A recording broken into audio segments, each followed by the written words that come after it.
to another episode of The Crimson Fly, where you can see the process of making the comic. My name is Colin SkipperWing Bird, and if you'd like a version of this video without the audio commentary, you can check out the links in the description below, or in the cards, or in the annotations when they appear on screen at the end of the video. Before we get started, today's music is Mach 3 by The Passion Hi-Fi. You can find a link to just download it in the description below. Well, in terms of plot, there's not a lot to say. The Go-Thru is at the end of his rope. The Crimson Kid was not supposed to be there. The gang was not supposed to meet him yet. And he's not having it. So, he's going to create a distraction and get away to do sinister things later. And, of course, that cliffhanger. I mean, there's a difference between having a bomb and having that bomb go off. What's going to happen next? Well, you'll have to read to find out. Admittedly, I'm kind of weirded out by the Go-Thru having a grenade in addition to having a gun. A gun isn't that big of a deal given how easily obtainable a small sidearm is. However, I don't really know the stats on explosive distribution, and I'm pretty sure they're not too easily obtainable, so the idea that a random gangster would just have one kind of stretches my personal suspension of disbelief. That being said, I needed a giant distraction to separate the characters, given that none of them are in an emotional state to back down. And a grenade just made the most sense. Plus, if he's able to afford/obtain a grenade, what other powers does this character possess? And what is the nature of the deal he wants to make with Joe, and by extension, the rest of the Beanie Gang? Again, you'll have to read to find out. This was another strip where I kind of struggled with finding a balance between what needed to be animated and what didn't. I was always going to do a walk cycle for the bigger sibling. I mean, no matter how much I hate animating straight on/forward animation cycles due to their more simplistic silhouettes.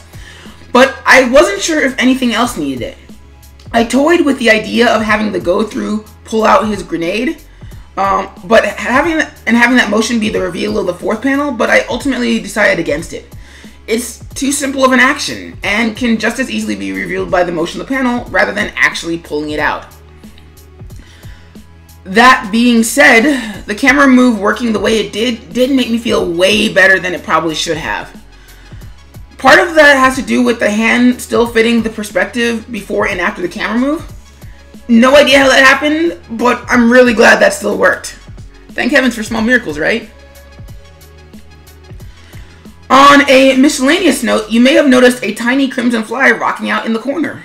Well, as you may not know, I also streamed the process of making the comic. That's actually how these videos went from being just comic videos to speed paints. I wanted to stream and noticed that the capturing software was also recording the video. So how does the mini avatar fit in? Well, I wanted to change the alerts used when certain actions were taken on my stream, like following, hosting, donations, etc, etc, etc, and figured that since I'm an animator, I can make my own. You can also check them out on my Tumblr at skipperwing.tumblr.com, or you can catch my Twitch livestream and these reactions in action at www.twitch.tv/skipperwing.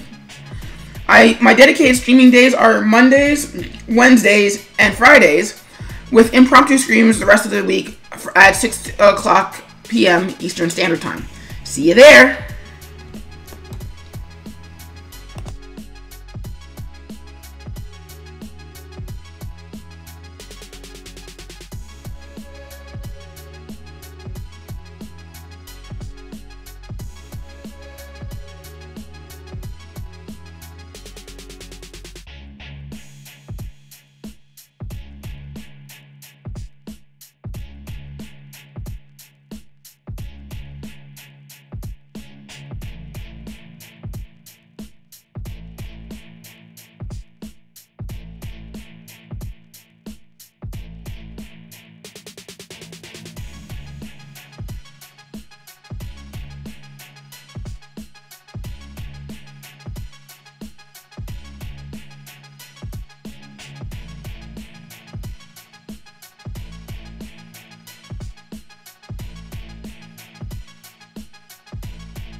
that's it for today's video. Please, if you like what you saw, please subscribe and turn on notifications to keep seeing these videos.